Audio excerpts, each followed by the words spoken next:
y estoy prestando un servicio determinado a una entidad y esta entidad está pidiendo entregables y yo estoy cumpliendo positivamente.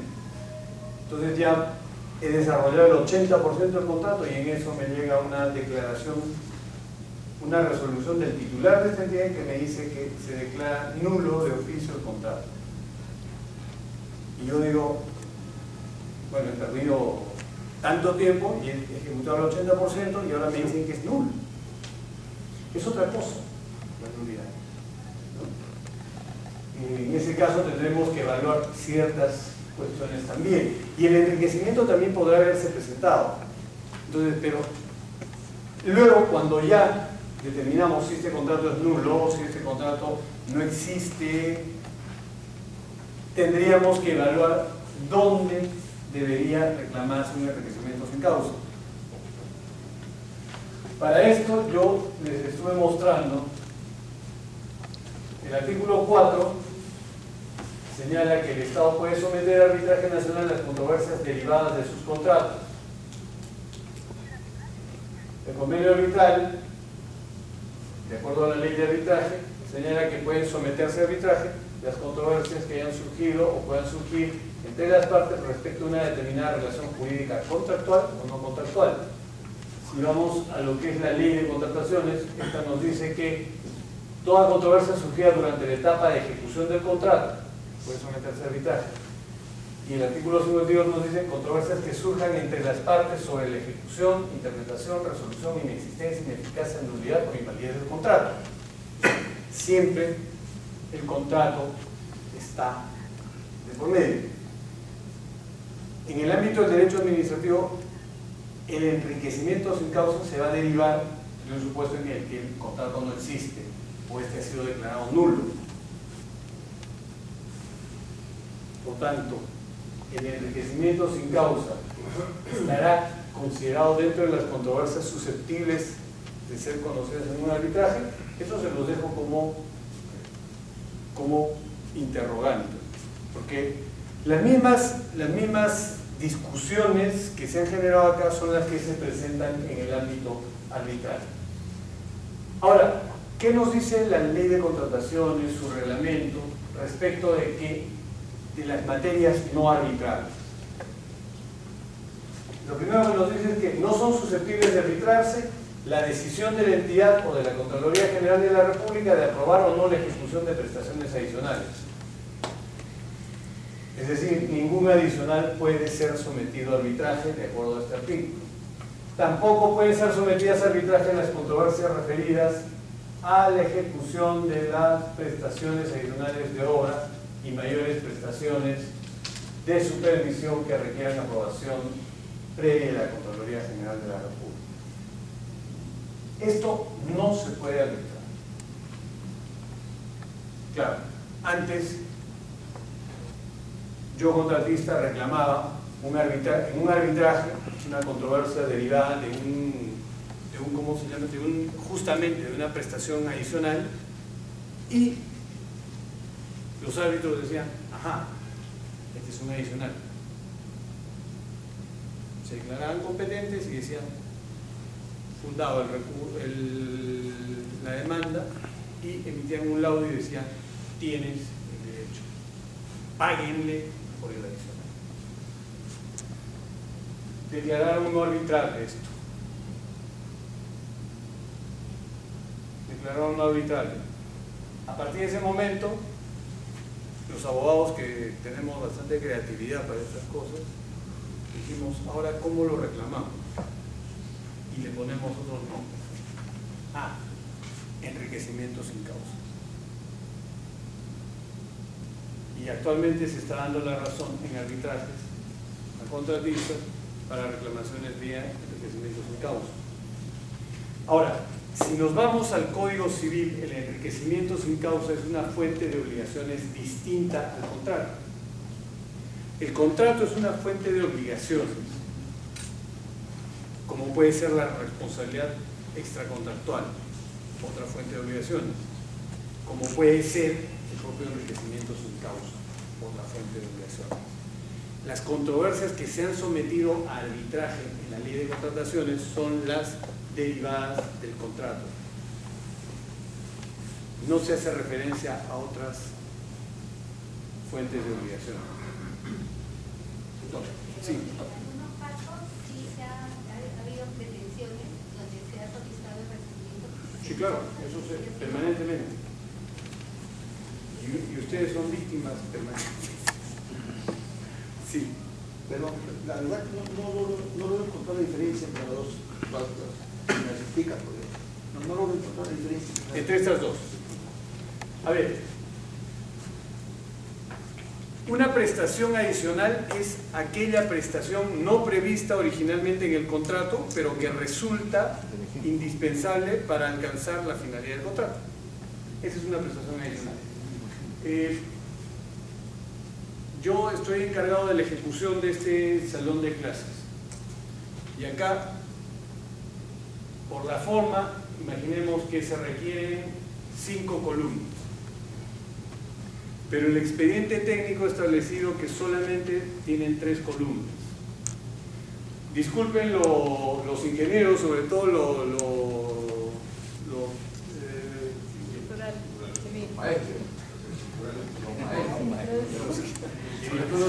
burdo del ejemplo, pero creo que es la manera más simple de explicar.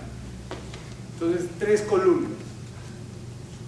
Y llegado el momento, la entidad se da cuenta de que no bastan con 3 columnas, sino que se requieren 5 columnas.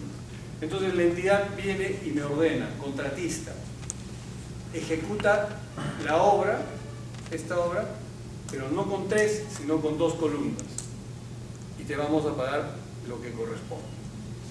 Entonces la entidad me ordena a mí el desarrollo de una prestación adicional. Esa es la teoría. O sea, quien tiene que ordenar es la entidad.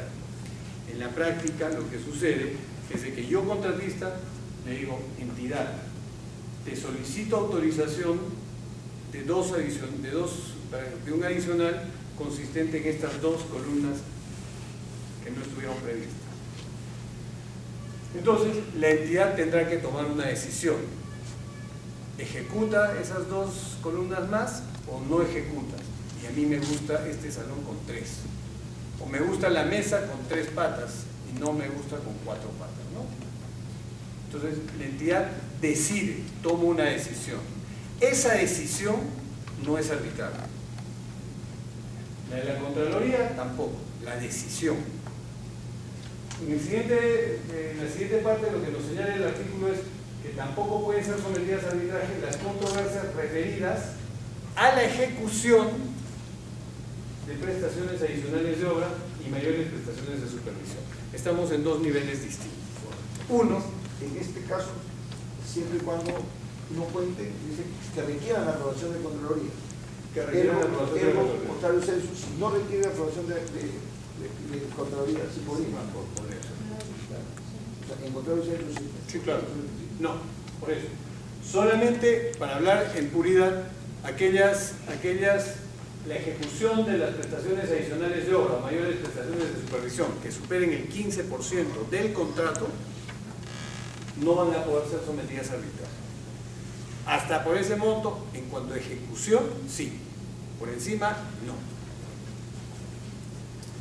Esta es una buena pregunta, porque es una distinción de 2 aspectos fundamentales y que a veces están emparentados hasta al nivel de confundirse. Pero, por si fuera poco, la Ley Orgánica del Sistema Nacional de Control establece también lo siguiente, y doblemente, ¿no? Otra vez, las decisiones que emita la Contraloría en el ejercicio de las atribuciones de autorización previa a la ejecución y pago de presupuestos adicionales de obra y a la aprobación de mayores gastos de supervisión no podrá ser objeto de arbitraje. ¿Sí? Las decisiones que emita la Contraloría General en el ejercicio de las atribuciones de autorización previa a la ejecución y pago de presupuestos adicionales de obra y a la aprobación de mayores gastos de supervisión no podrá ser sujeta a arbitraje. Tampoco podrán ser sometidas a arbitraje las controversias relacionadas con la ejecución y pago de los presupuestos adicionales de obra pública, así como las mayores prestaciones de supervisión en los casos distintos de los adicionales de obra, cuando requieran de autorización previa de la Contraloría General, no pudiendo sustraerse a dichas materias de su ámbito de competencia. Se reitera lo mismo que en el caso anterior, ¿no? Es, digamos, con mayor nivel de especificidad, pero es lo mismo. Ahora, acá tenemos un tema que es importante destacar. Yo les he dicho, la Contraloría dice, ante un pedido de la entidad de que se le autorice la ejecución de un adicional, la Contraloría dice, no autorizo. Esa es una decisión negativa. O dice, sí autorizo. Es una decisión positiva. Pero la autorización de la Contraloría tiene que ser previa a la ejecución o previa al pago. Entonces la Contraloría, antes de decidir, va al campo y se acerca y dice, no he ejecutado nada, ahora sí voy, regreso y tomo la decisión. ¿Sí o no? Pero si va al campo y encuentra que ya está en proceso de ejecución, como su autorización tenía que ser previa a la ejecución, la Contraloría dice, no voy a decidir. O sea, no voy a decir si sí o si no. Eso en el ámbito de las relaciones amicales, sentimentales, sería como que puede ser, ¿no? La chica no dice ni sí ni no, entonces puede ser, hay una esperanza, pero en el caso de los adicionales, lo que tenemos es de que la Contraloría no dijo ni sí ni no, entonces no hay decisión. Lo que ha dicho es, ya no corresponde que yo intervenga acá porque ya iniciaste, mi decisión tenía que ser antes de, por tanto, yo no voy a decir nada. Entonces ahí hábilmente los abogados encontraron nuevamente un espacio y dijeron, lo que está prohibido es cuestionar las decisiones de la Contraloría en el arbitraje, pero acá no ha habido una decisión, entonces eso sí es arbitraje, ¿no? Entonces, claro, digamos, creativamente van encontrando vías de evitamiento, ¿no? Para finalmente hacer arbitrable aquello que no resulta arbitrable. Entonces es un tema bastante complejo el de lo arbitrable o lo no arbitrable. ¿Cómo se inicia un arbitraje? Cualquiera de las partes tiene el derecho a iniciar el arbitraje administrativo dentro del plazo de caducidad previsto en el reglamento. En el caso de un arbitraje institucional, ya ustedes distinguen lo que es un arbitraje institucional de un arbitraje independiente, ¿no es cierto?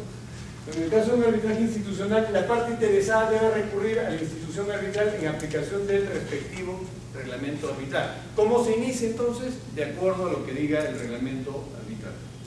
En un arbitraje ad hoc o independiente, la parte interesada procederá a remitir a la otra parte la solicitud de arbitraje. Sí. En el arbitraje institucional se empieza con la demanda y el ad hoc con la solicitud, ¿no? No. En el arbitraje institucional, el arbitraje se va a iniciar de acuerdo a como lo señale el reglamento de la institución arbitral que se dictó.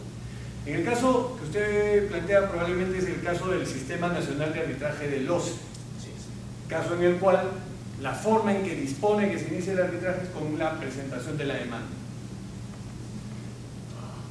Y esto va a variar si es en un arbitraje ante la Cámara de Comercio de Lima o ante la Universidad Católica, el Centro de Arbitraje de la Universidad Católica.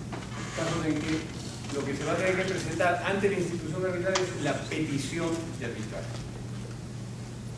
¿no? Son formas distintas, de acuerdo al reglamento de la institución. Acá tenemos este tema, ¿no? Dice, cualquiera de las partes tiene el derecho a iniciar el arbitraje administrativo dentro del plazo de caducidad previsto en el... ¿Y por qué puse el reglamento acá? Bueno, en realidad es la ley, ¿ya? Dentro del plazo de la ley. Y el reglamento ya varía y dice dentro de los plazos establecidos en el propio reglamento. Y ahí empezamos con un problema, ¿no? La ley de contrataciones establece un plazo propio que concluye con el consentimiento de la liquidación del contrato o de la recepción y conformidad en el caso de bienes y servicios. Ahí tenemos un desfase primero. La ley de contrataciones antes decía que un contrato culminaba con la conformidad o con la liquidación. Ahora la ley de contrataciones dice que termina con la conformidad más el pago o con la liquidación más el pago. En buena cuenta termina con el pago, lo cual es correcto porque las entidades reciben el producto y después para pagar, bueno, pues con suerte 2 meses, ¿no? Y agradeciendo por lo rápido del pago, pero digamos que ahí tenemos problemas y ahora con el pago ya termina, entonces el contrato no va a considerarse pagado si es que no va a considerarse culminado si no se ha pagado, y eso va a generar consecuencias también, por ejemplo, a nivel de las contrataciones complementarias. Para yo efectuar una contratación complementaria, el contrato original tiene que haber culminado. Si no culminó, no puedo efectuar la contratación complementaria.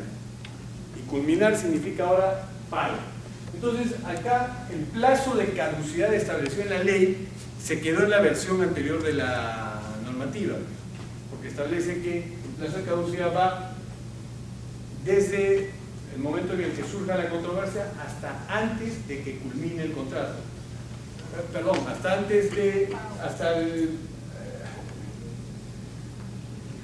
el consentimiento de la liquidación del contrato en obras o la recepción y conformidad en el caso de bienes y servicios, que era la forma en que culminaban antes, pero acá se debió precisar como culminación del contrato incluyendo el pago, ¿no? Para que los pagos también sean susceptibles de someterse a arbitraje. Sin embargo, se han establecido una serie de plazos y acá tenemos el problema pues, de si la caducidad puede o no establecerse por una norma de rango inferior al de una ley. Hay árbitros que resuelven en ese sentido y también en el otro sentido. O sea, acá hay los árbitros que se quedan con el plazo de caducidad único de la ley y por tanto desconocen los plazos de caducidad del reglamento, y hay árbitros que le dan valor a los plazos del reglamento en el carácter y en el entendido de que como se trata de normas especiales y hay una revisión legal, sí podría haberse establecido plazos de caducidad en el reglamento.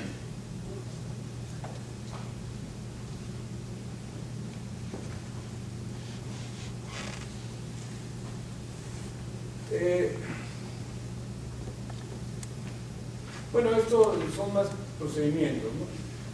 En cuanto a las actuaciones arbitrales, yo lo que quiero plantearles es fundamentalmente el tema de la libertad de regulación.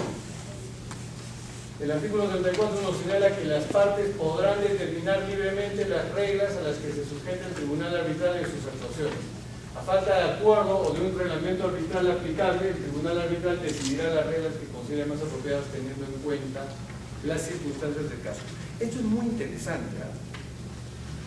Esto es muy interesante en la medida que las partes vamos a poder trabajar nuestras propias reglas para el desarrollo del arbitraje. Entonces, esto es impensable en el ámbito judicial. En el ámbito arbitral somos dueños del proceso y nosotros podemos regular todo lo que consideremos pertinente. Si hay falta de acuerdo, no se pronuncia sobre el particular, el tribunal arbitral va a ser el que establezca finalmente las reglas. El tribunal arbitral debe tratar a las partes con igualdad y darle a cada una de ellas suficiente oportunidad de hacer valer sus derechos. Si las reglas aprobadas no regulan algo, se podrá aplicar de manera supletoria la ley de arbitraje. Si no, el tribunal arbitral podrá recurrir según su criterio a los principios arbitrales, así como a los usos y costumbres en materia arbitral. Estas normas están tomadas de la ley de arbitraje. Por lo tanto, la pregunta es cómo se va a dar su aplicación en el ámbito de contratación pública. Primero, el tribunal debe tratar a las partes con igualdad y darle a cada una de ellas suficiente oportunidad de hacer valer sus derechos. ¿Es aplicable a la ley de contrataciones? ¿O les parece que no? Sí, ¿no es cierto? O sea, creo que no hay por qué tratar a